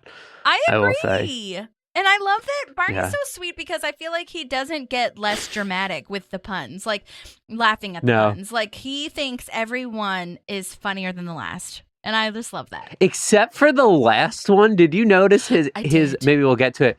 Yeah, his reactions, there's like more of a heart to it. The goofness comes off and he's actually kind of in a real moment. No, I noticed that too. And I think shoot, I forgot what it was. Like it's something. I think it was literally the word accounting. Like you can accounting on me or something to that effect. And I think because Barney's next line is saying it's too late to apply, and like, so I think maybe that was why. Maybe he was like, trying to let him down easy, kind of thing, like laughing and smiling at it, but being like, well, it's too late. But then a part of me is like, why did you just talk through all of this then if it's too late? Yeah, I know. That was weird. Yeah. But dramatic for the show. Yeah. So Leslie now says that they have 5 yeses, 4 nos. Randy says someone called Mike Norbert is stepping down, and Leslie calls him a wuss, but he's really stepping down because his marriage is falling apart / she was cheated on and they were best friends and all these things. And Leslie's like, oh my God, I'm sorry. I feel bad about that. I took it back. Old Norbs couldn't handle the heat. Old Norbs couldn't handle the heat. That's so funny. I looked up Mike Norbert, and that is not a real like person in the Department of Interior. Neither is Liam Bonneville, the resident bad boy of the Department of the Interior. Oh yeah. They did make up. I would hope names. not for the other guy. Yeah, Liam Bonneville. Yeah, I guess you're right. Bad boy. Yeah. It'd be kind of shitty if it's like, this guy's life's falling apart. That's so funny. Oh my gosh, so true. Yeah. But so then she gets offered the job, right? Yeah. Yeah. So this is where she gets the big news that they want to promote her to Deputy Director of Operations at Interior, and she'd have to move to DC, which I think is a really interesting thing because we didn't really see that coming. The DC part anyway. Like obviously we talked about Chicago before she moved the office to Pawnee, but I don't know. I mean, we've seen DC, I feel like in her wildest dreams to be a senator maybe, but not really for parks. So I think that's really interesting. Yeah, I know. It's a big job. Yeah, and also like she's been so against moving away from Pawnee for the longest time. Yeah. And thinking about maybe being governor and all those kinds of things. So, like, I think the fact that she accepts this so quickly, to me, was a little bit of whiplash. I was like, oh. Yeah. But at the same time, we've been at the Parks Department now for 3 years, and she's kind of, like, growing into the idea of not being... She had that idea when Jen Barkley told her, like, you might not need to stay in Pawnee kind of vibes for the jobs that you want to do, for your dream jobs that you want to do. So I think maybe she's had more time to like get used to the idea. Yeah. And it shows like, you know, she's more open to change and like as you get older, like, yeah, like priority shift and like, yeah, open to new things. And this is clearly like the next chapter for her. And like she's done what she wants to accomplish in Pawnee, and now she's ready for something bigger. And Totally. yeah, it's cool. It's cool character growth. Yeah. It's almost like Michael leaving. It's like, that's true. And I feel like it's really like, I don't know, kind of like you said, where they could have phoned it in and like not had her really move forward anymore. But I like that they gave her this option. Yeah. And I also like it's not like they were like, and now she's president. Right. Like, yes. That would have been like too, like, what? Like that's a crazy, it'd be too far-fetched. Too much of a leap. Not that like she couldn't get there, but you would need like a whole show just to see her how she gets to become president. It was cool, like, oh yeah, that's a job that you could probably see her getting to it. And then maybe the next one's president. Totally. Probably the next one's president. Yes, great point. Yeah. I think they do a really good job with the timelines of all the characters, really. Yeah, that's so true. Yeah. And such a great job, like so brilliant. I mean, maybe they broke this at the beginning of the writer session, like of the season, but like such a brilliant job to have Ben be running for Congress now so they can both be in DC. Yeah.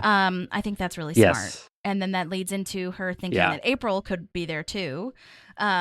But also before that, though, I love this whole thing. The Senior Executive Service Candidate Development Program, or as Leslie says, SESCDIP, that she has to complete this program. Like 44 weeks. Yeah, she's so pumped for it. 44 weeks. Literally everybody else in the whole planet note taking, and it's like that is crazy. Just a year course. Oh my gosh! Like, well, what's 44 weeks? Is it a year? Well, 52 weeks is a year, so God. I mean, it's pretty damn close to a full year. Wow, I didn't even put that together. Okay, love that knowledge to know. Yeah, that's so funny.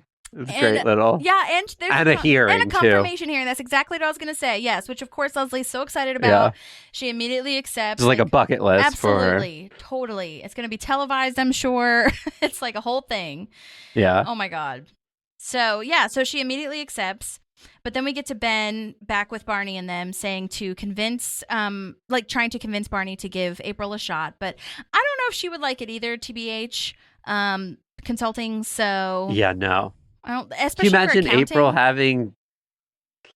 having Barney as the boss? Like that they would not get well together. The temporary thing, like, okay, so they talked about how she handled / was really a big deal in the accounting for the Grizzle paperwork to sell everything. Like, that's the accounting firm that handled the sale and all that stuff. And they did have a deleted scene where April was like working and bossing people around and like doing a really good job. But it doesn't seem like necessarily something that she would want to do long term. Yeah. So. Yeah, I don't think that would be the right fit. But again, nice that they're doing it. And then Andy has this like Goodwill Hunting moment where he's like talking about how he solves a math problem and it hasn't been solved. It was such a random ass little tangent that I was like, was this improvised? And they just let Pratt keep going. It feels improvised. Yeah. And how does he ends it in a funny way? He's like, I've been trying to solve that for 30 years. And then they give me a math trophy. It's just like that's the end of that anticlimactic story. Yeah. Yeah. So funny. This is where Ron says that they should update her resume and like put on a presentation to Barney essentially, and they need all hands on deck. And they do this dramatic zoom in, and Ben says, "Get me Gary Gergich." This is one man for the job. Yeah, Gary Gergich. Exactly. And this was I love seeing the different like techniques that they use camera wise, because we don't get a lot of that with Parks, because it is supposed to be a mockumentary. But this was like the second one that in my memory anyway that I remember like zooming in like a really dramatic moment. The first one is when April writes a bad review on Yelp for Donna, and they do like a pan up to Donna and zoom in really close where she's like, I'm gonna go Mjolnir on his ass. And yeah, like with the Avenger moment. And I was like, oh my God, this is really badass. So this is when I noticed. Oh, that's funny. Yeah. It's a good use for it. Mm-hmm. I love that Gary comes back. Me too. Gary. And that his real name is real, because last episode we talked about how Donna changed his nameplate at the wedding to his actual name. And for the first time in 30 years, people are going to call him his real name. He's just blessed. Yeah. Does Christy Brinkley come back in this episode, or is that the one before? That's the one before, where they're at Donna's cool. and Joe's rehearsal dinner. That's right, So yeah. cute. Because I had watched that before just to get context. Yeah. I couldn't remember. Oh, so cute. That is maybe one of my just favorite parts of the whole show, that they just give him that. I know. He's such a It's just the funniest, lovely, non-talked about joke. yes. Just... Yeah, Yeah. totally. And I just always love too, like, his outside life, man. And then I think about Dr. Harris saying that man has the largest penis he's ever seen. Yes. Yeah, no, it's just like the best. Because, like, okay, I feel like we're talking about The Office a bunch this episode, but like, they kind of like, by the end of The Office, like, Toby's life is just like shambles. Like, it's just like, no one likes him. No one like his daughter doesn't see it. Like, he gets sadder and sadder, but it's so funny because with like the same character arc or type, like, with him, but they just give him this olive branch of he's got a huge dick and he has a hot supermodel wife. Like, it's just the funniest thing. It's just so funny. Oh my God, it's so good. I love it. Yeah. I love that. Oh my God. Anyhow. Okay. So they've got 5 to 6 people doing this for April. And to be honest, it was a little traumatic for me to see people like applying to jobs, because I was like, this is what it takes these days. When Donna has that binder of like 900 resumes. Okay. Well, she only had like one resume, but like these days you have to have like 900 different resumes for the 900 different jobs and 900 different cover letters to like pertain to each individual thing. And then, I should have thought of that, like giving $500 to somebody, but at the same time, obviously I couldn't do that because I was unemployed, but I should have had a Donna in my life to do that. I know. I love that when she's like, if you hired me to win. Exactly. Like, you put me on the team, I find a way to win. So funny. Yes, that's so true. Find a way to win. That's right. Yeah. That's so cute. Yeah. But that's just so nice. And it just keeps building on like all these amazing favors and like friendship that's building between this parks department that like loves April and wants her to be happy. Yeah. It's really sweet. Yeah. Really sweet. All right. So now we're at the reflecting pool, which again, I would love to just take a moment of silence for the reflecting pool because God, I mean, it's like, it really is. And I have to say, I'm so glad that it's captured here, because I have to say, like, if you've ever been to DC and been to the reflecting pool, like I have many times, it really does feel like you've got the Washington Memorial on one side, the Lincoln Memorial on the other. There's benches, and it really does feel monumental. No pun intended for those monuments. Yeah. But like historical, I don't know if magical is the right word, but it feels very like you're on hallowed ground. And it's actually so beautiful. And so I really hope we get back to that soon. And that I'm just like, it seems like it is, right? Last I heard about it, they're basically taking out everything that was added, right? I don't know. I just don't trust. It's just so. I don't trust it to be done within this presidency. I'm just being honest. Yeah. So I don't know, but it'll eventually go back. I mean, hopefully. it's just. I just want to focus on the positivity that it did look beautiful, and the way that they show it in this show is actually how it is, I feel. And it is in the picture that Leslie is painting here of like, I'm going to be, you know, in the Department of Interior, Ben's going to be a senator, we'll be splitting our time, and then this will be our bench. It like that, it makes a lot of sense, I feel. Obviously not to April, but it is a beautiful space to be in when it's nice. Yeah.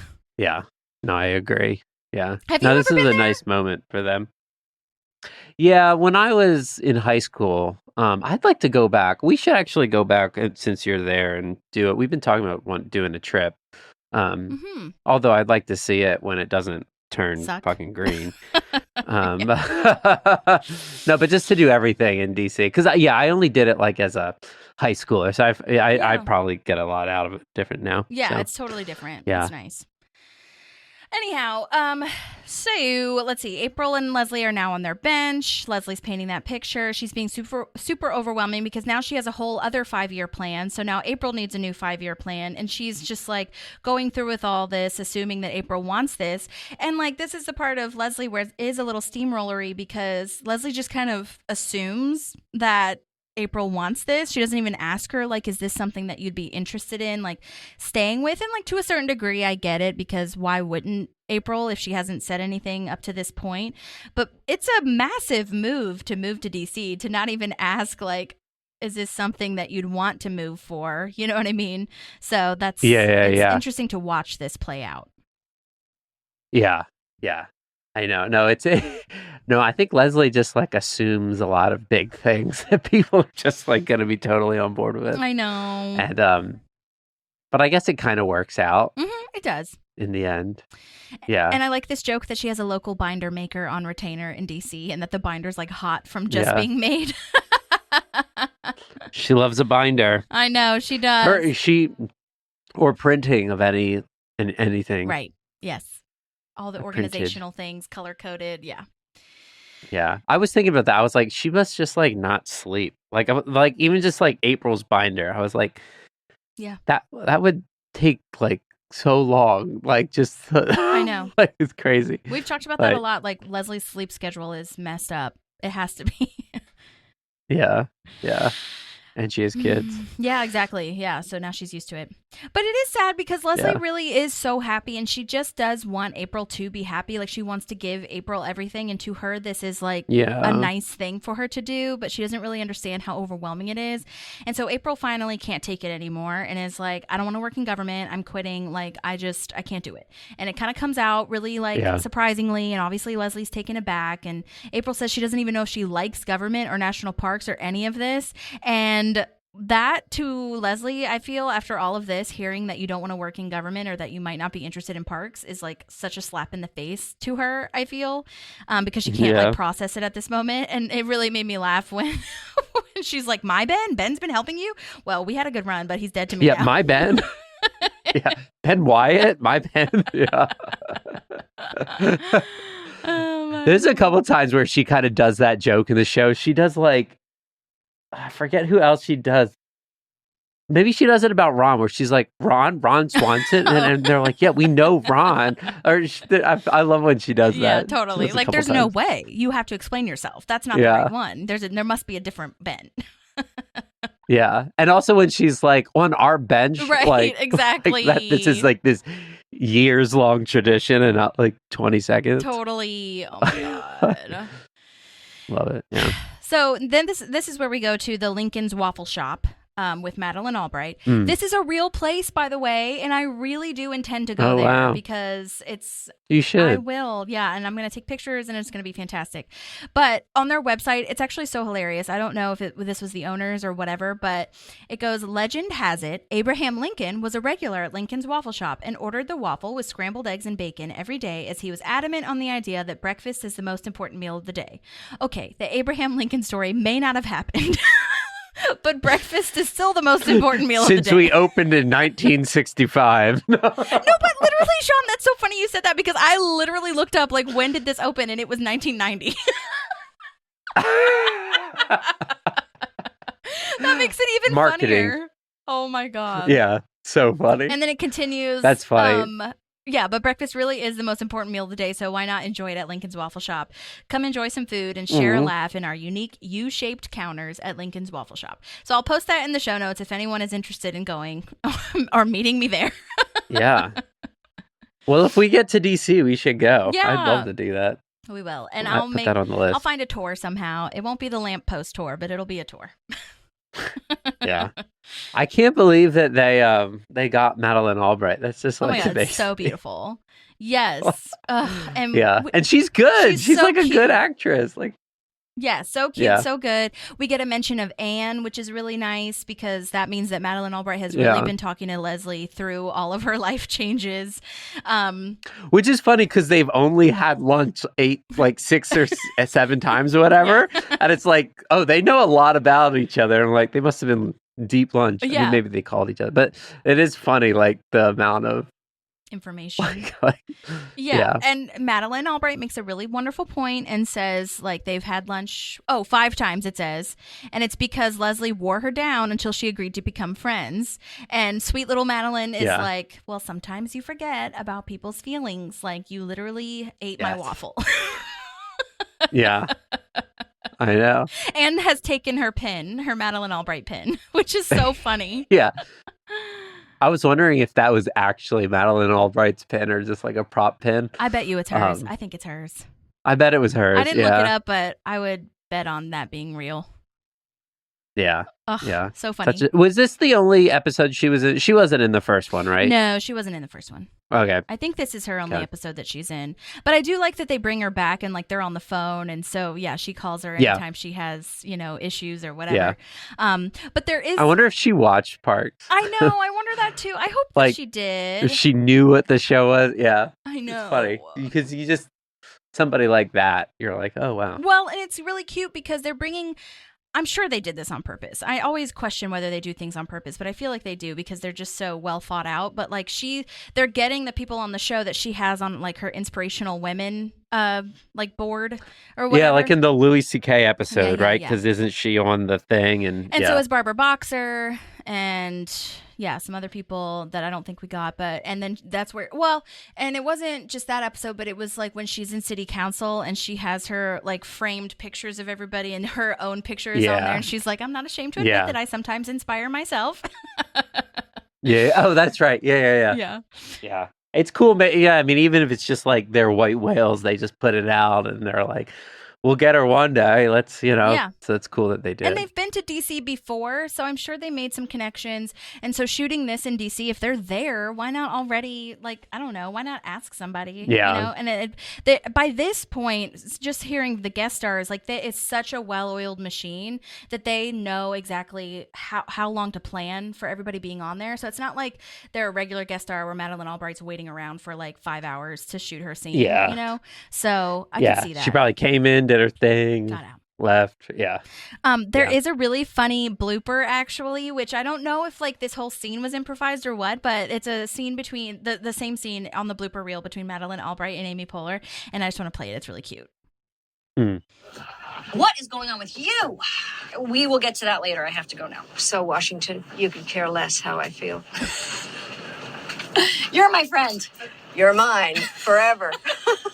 Friends forever. No, seriously though. Seriously, you're terrific and you've done a wonderful Could job. we have a sleepover?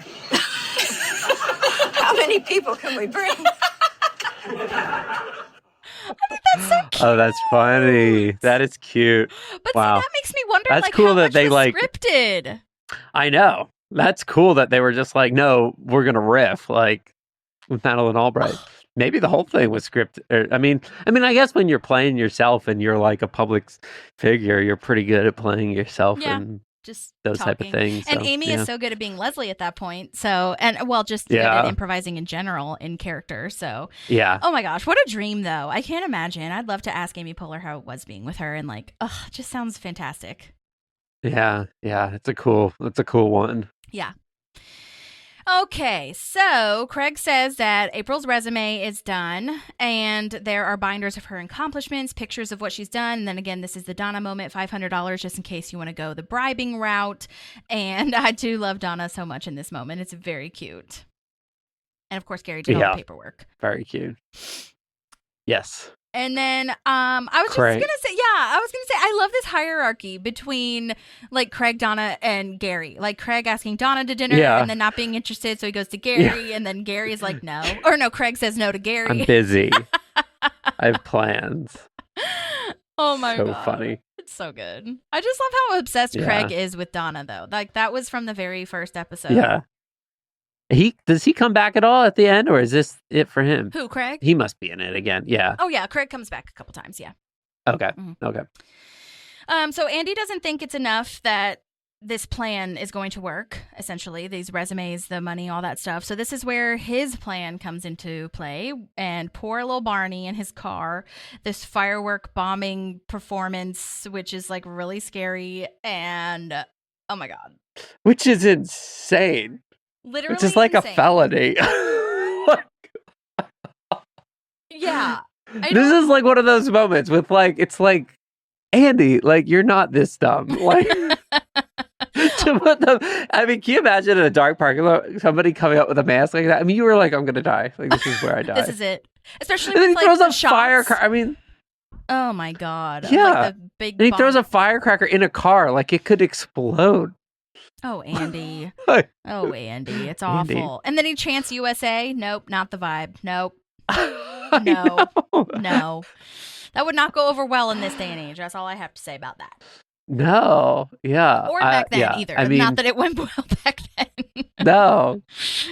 Oh, and it's funny that then Barry's just like fine with it afterwards. Barney, He's Sean. like, I get it. Barney. Why do I want to call him Barry? I don't know. Who's Barry?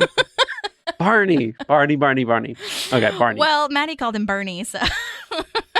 Bernie. Anyways, Barney, yes, Bernie, poor guy.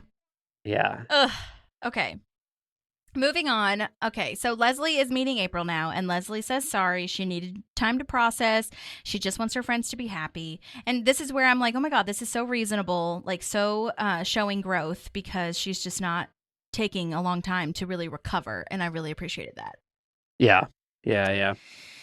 And then this is where April tells Leslie to turn around because what she's about to say is very serious and she can't do it looking at her. And it's really beautiful and impassioned, and I love it, with the hug at the end and everything, and how explaining that she was really aimless, but now she has goals and passions, which she probably never had with Leslie. And I think that's something they both needed to hear and understand, that April is growing and Leslie gets to be a part of that and was a huge part of that. And I just think it's really cute because the last 2 episodes or something, whenever she tried to dissuade the parks interns because she felt hopeless and aimless, she now sees what Craig was saying, like, you would have been even more aimless if you weren't in this position, you know? So I think it's really sweet that she's coming to that conclusion, first of all, but secondly, that she thanks Leslie for it. Yeah. It's a sweet moment with them. I just love what like their relationship turned into. And it's also funny that they still had that little like jab where she's like, okay, now put your shoes on your hands, like just the little Aprilness. Like, and I'm a witch, and I can't say anything serious because I haven't gotten over my insecurities. Yeah, it's a great moment. And Leslie like understanding that part of her too, where Leslie's like, I know, I get it. Okay, you know. Yeah, that's really sweet. Yeah, and then like continuing to help her because now they go to the foundation. Is that the right after the foundation thing? Yes, I believe so. Yeah. And Is that a real place? Okay, well, no. First of all, it's not. Okay. And I'm very upset about it. Yeah. But let me just wait. Let's just talk about Leslie and April just a little bit more, because I also, like you said, the way that it's turned into this like big like sister friendship mentorship moment was really cute too, because again, going back to the beginning of the episode where I was just like, I don't know if I would like hug my boss like that and be like, thank you, you know, unless they were a mentor. Where this is where I really appreciated what the writers did too, like you said, like making this relationship a little bit more different than a boss employee kind of thing, and how they were like a mentor instead of a boss, you know what I mean, and like a friend. Yeah. And a lot of the you kind of get like the Ron and Leslie thing is kind of that. Yeah, totally. And then she transfers that to like it. Yeah, I mean they show what like an ideal workplace. I mean that's how things should be, right? It's like people actually care about each other. If you spend all this time with people, it's unfortunate it doesn't always happen, but especially in government, probably. I mean, who knows if that ever happens? But so it's cool that they did that, you know, the Michael Pam Jim thing. Yeah, you know, it's like a good It's a solid relationship. Yeah, and I mean mentorships happen in corporate world, governmentship happens all the time. Yeah. It's more of like how can I help this person like keep getting like paid more and promoted. Yeah, and through not like actually care about them as a person right. and their hopes and dreams, and Yeah. maybe it's good if you leave, like and letting go and Yeah. yeah. So it's nice now that Leslie can use her excitement and enthusiasm and craziness to get April to the next part of her journey, which is, right after the American Service Foundation. They help match people with jobs. And yes, it is a super big bummer that this is not a real organization. I was honestly really upset when I learned that, because I was like, this is a fantastic idea. Like, this would be so perfect. And I understand that there are many organizations, which I will post in the show notes, and I'm going to talk about it a little bit, that there are like many, not only organizations, but like career centers, career fairs, things like that. But those types of things don't always like have a one-on-one like situation that April is going through, which I think would be so helpful. Yeah, I know. What a great idea. Yeah. Yeah, it was funny. I just kind of assumed that was a real thing, but yeah, you totally would think it one would day. be, especially in DC.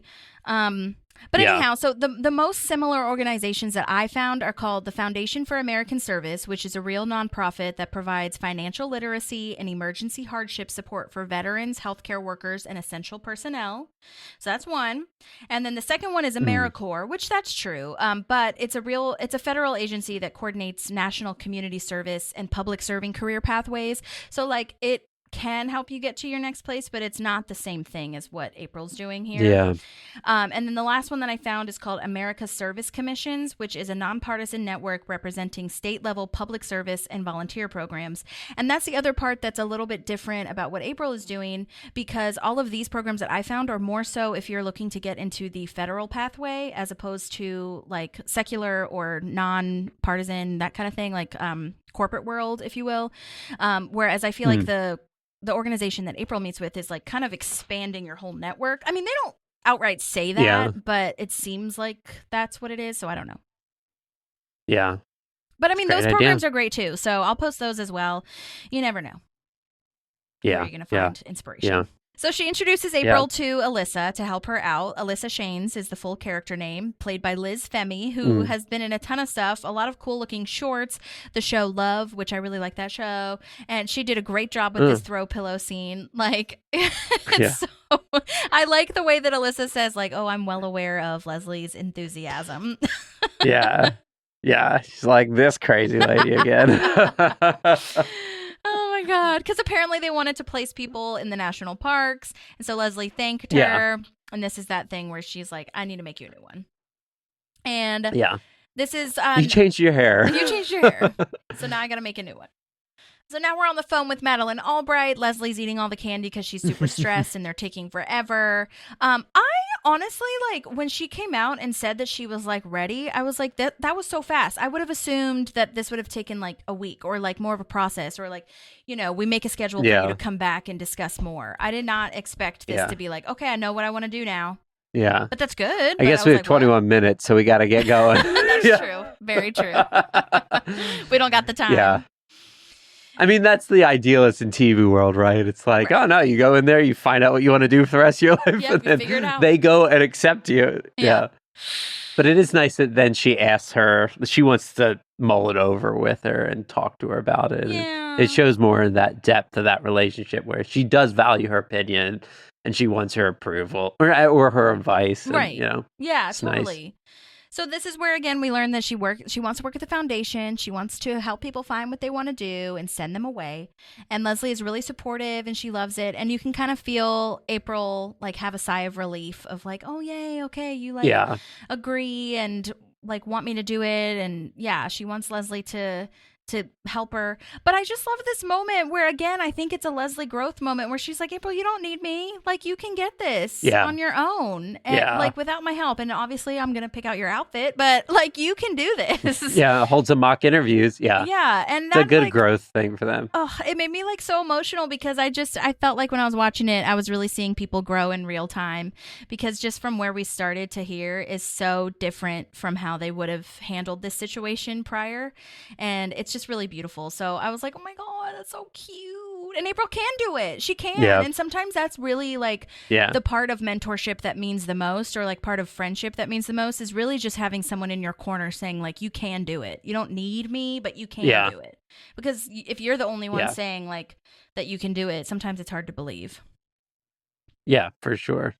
So yeah.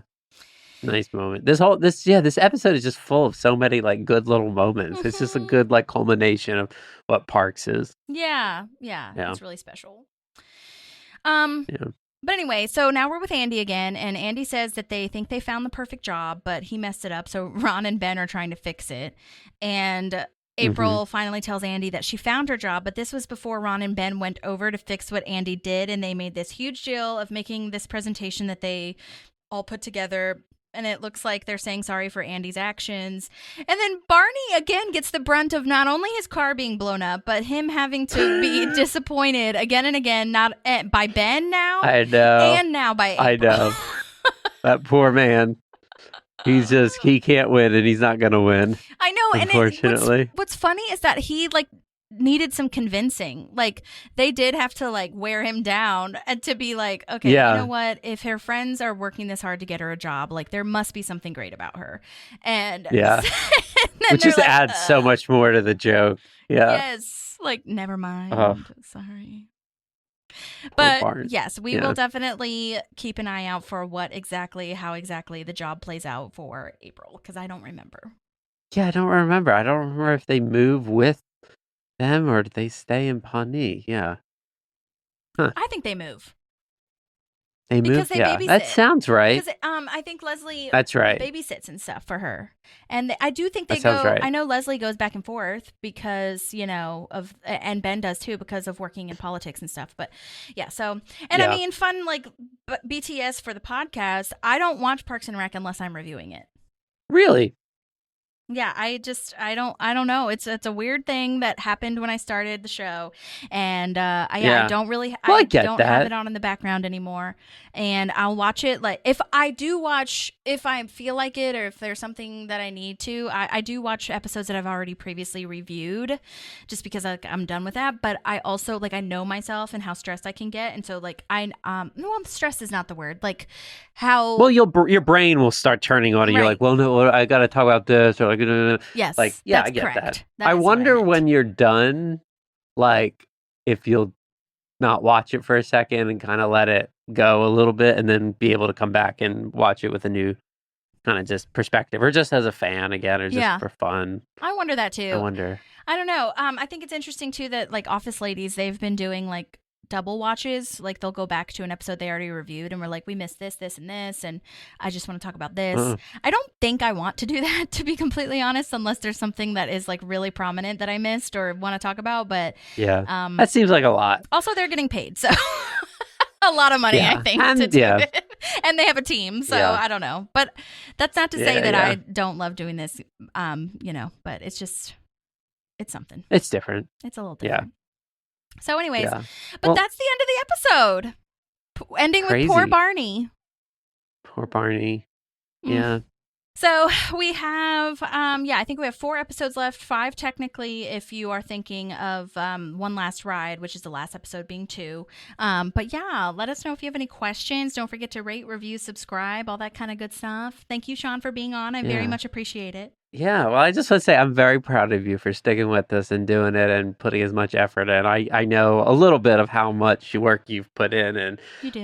it's an incredible accomplishment. Like, I don't think people really realize sometimes when you commit to something and you see a project through, like, you just go through so much ups and downs, and the highs are really exciting. You get this great interview or whatever, and then the lows are just like crushing. And I mean, yeah, I think when you're like a creative person, and I can speak to it like musically, just we just finished a project, and we just put me and my wife are musicians, and we just put a single out, and this project for so many reasons have been one of the most difficult things that I've done. Just from it just like it's had these peaks and valleys, and like when you finally like it's just the big taking on anything like that. It's just such a big thing that not a lot of people do. So the perspective of how much work it actually is just not there for and I'm just very proud of you for doing it, and admire you. And I think you've become I listened to the past couple, and I see the clips a lot, and seeing what you started out as a podcast host and seeing what you've turned into as a podcast host. I mean, I know it's like putting reps in it. Anything. You've become really great at this, and I hope you find something, if it's this or if it goes into something different or whatever this evolves into. I think you should stick with it, and because you have a really big talent for it. Thank and you, I'm very proud of Sean. you. That's so nice Yeah. of you. Thank you. Yeah, I mean, Yeah. I love doing this. I mean, I think talking to people and like quenching my thirst for curiosity of like how things are made and the nuts and bolts. To me, some people don't want that because it's like it takes away the magic of it. But for me, it makes it more magical to know how it was Yeah, I done. agree. So that's why I like asking questions. But yes, thank you. I appreciate it so much. And we'll see what happens. I mean, I always said that I wanted to get paid for this. And one time I won trivia for Parks and Rec, and that counts. It counts. Hey.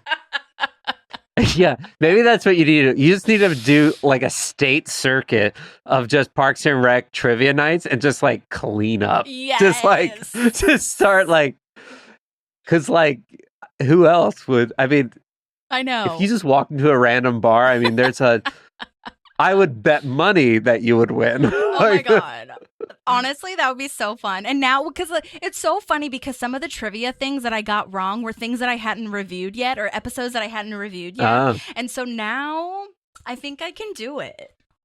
I think you could. I think you'd be pressed to find somebody that could beat you. Oh my God. Well, I'm sure there's some people out there who can, but thank you. I very much appreciate those kind words. It's been a lot of work, but it's been very fun and one of the highlights I think that I've created. So I'm glad that people are interested and that we've gotten so many amazing guest stars and amazing reviews and stuff. So hopefully we can keep it rolling. Yeah, that's awesome. Well, thank you, everybody. And thank you, Sean, for coming on. Thank you, Maddie, for coming on. Thank you, Herbert Russell, for your wonderful voice memos.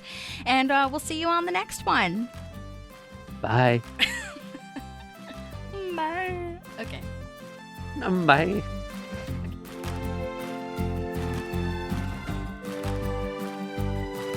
There's a Parkinson Pals and there's also therapy too.